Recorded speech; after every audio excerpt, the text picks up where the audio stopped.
You are coming to a man's life to add value.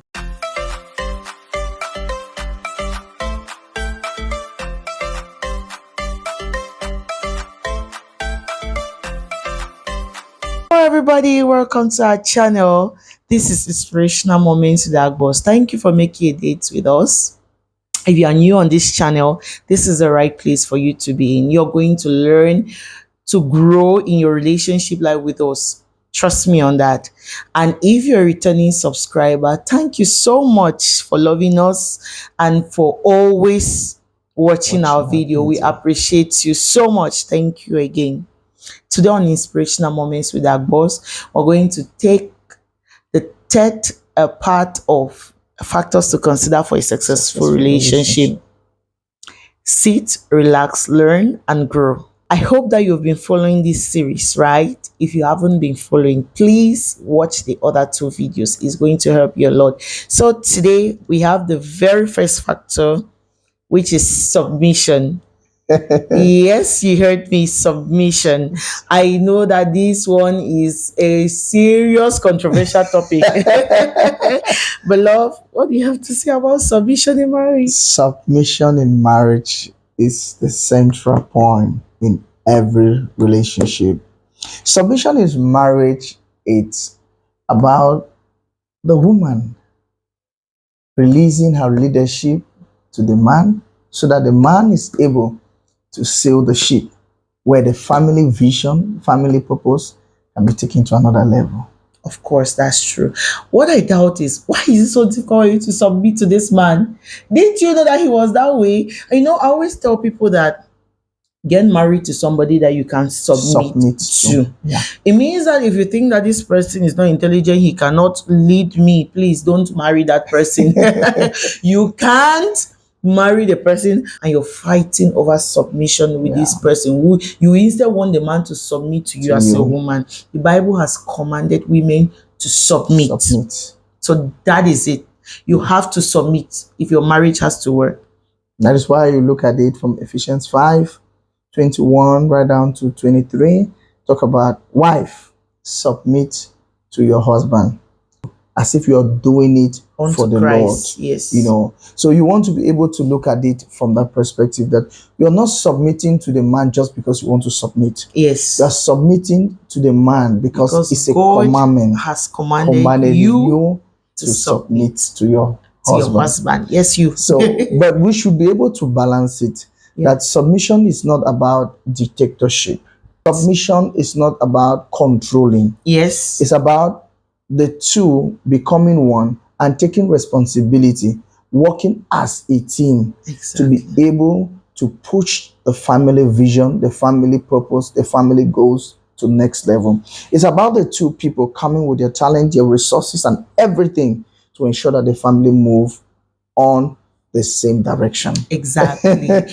It's just as easy as you just trusting this person to lead. You know, sometimes I don't know, it's easier for us to submit to other people than our spouses. I don't know why. If you are in a team and there's a team leader, and you submit to a team leader, you can bring up your opinion. But when a team leader says that I've heard from all of you and this is the way that we should go, you would gladly do it. But why is this such a big deal when it's your spouse? I don't know. But God has commanded you to do so.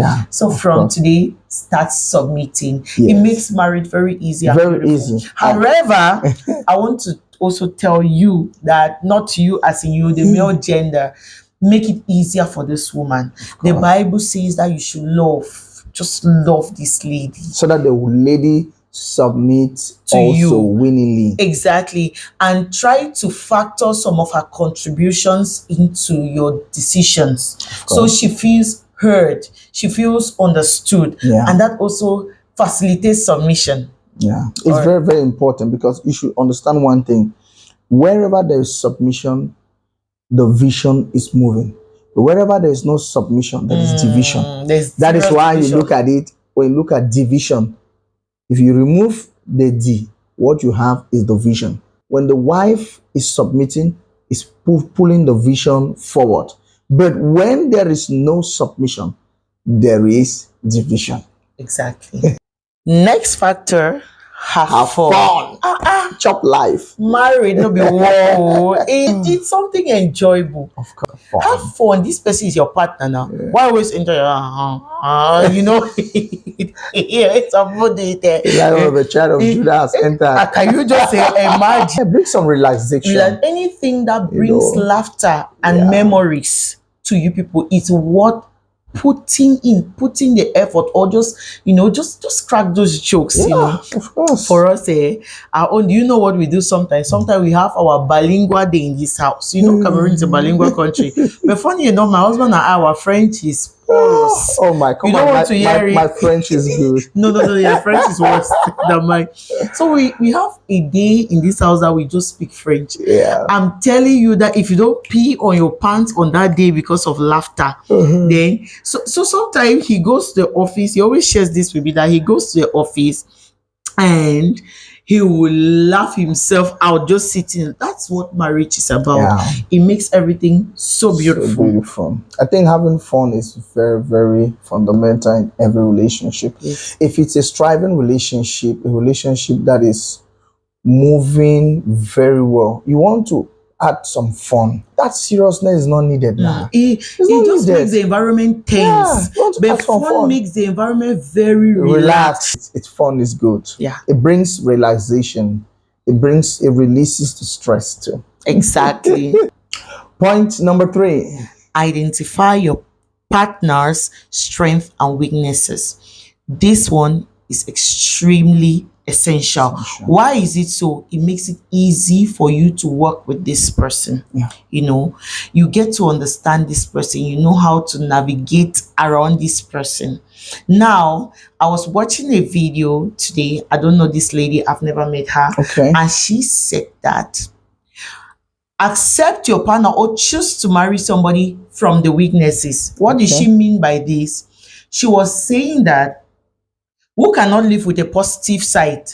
Everybody. I mean, a man who cooks for you, pampers you, call you sweetness, press your legs, love God, just does the night. Who cannot live with that kind of person? I know, right? But now, when you are able to identify this person's weaknesses, now it makes you to understand if you can live with this weakness, if that person does not change. Of course. Yeah. That one is utmost. Why is it so? It's simply because can you live with it without being nagging? Yeah.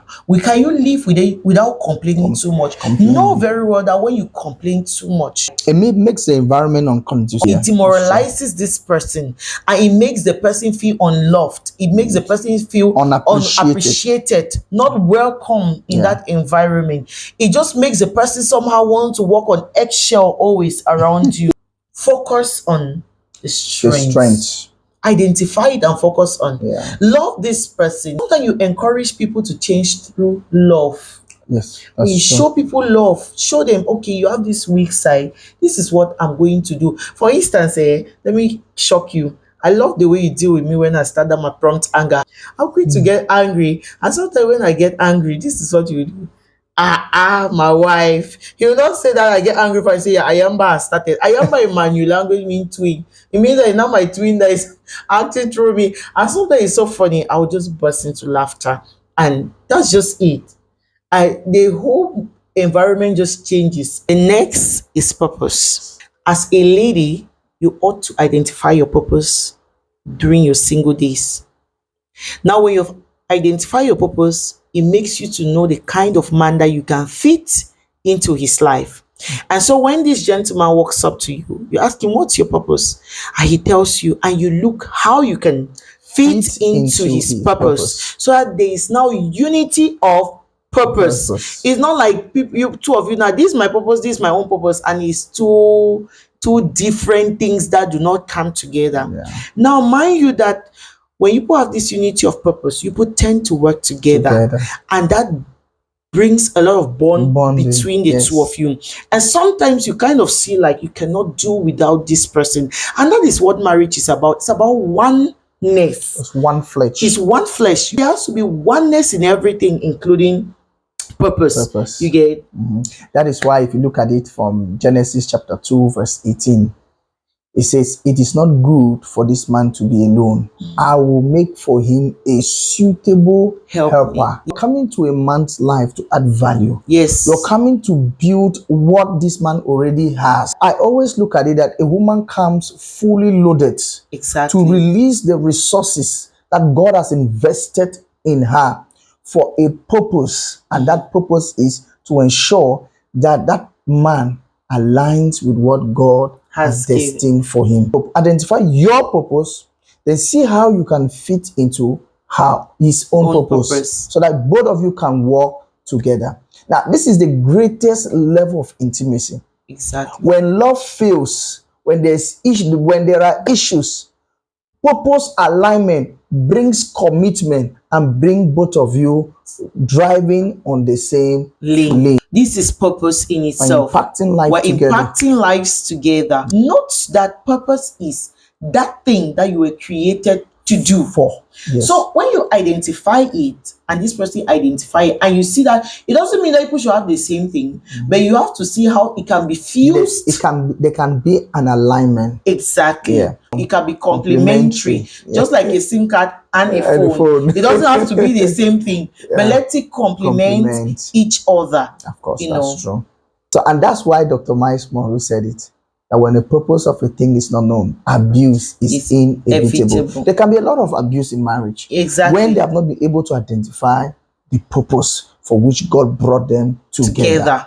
So when you identify the reason why you were created, and you people align together, oh my God. And if you understand the purpose that God instituted marriage for, it's going to just be so amazing. Exactly. Mind you, unity of purpose is very romantic. You don't feel left out always. Women always complain that he ever this way and just forgets that I'm at home. He does not think. But imagine that you have to do purpose together. You are always together. You bond together. Doing the things that we love to do together. Helping one another. Oh my God. So sweet. It's so nice. I hope that you learned something from this video and all the videos that we have made. This is the last of this series. Please send in your questions, send in your comments in the comment section. We want to hear from you. If you watched this video right up to this moment, we assume that you loved it. Like, share, and subscribe. Thank you very much. God bless you till we meet again. Bye bye.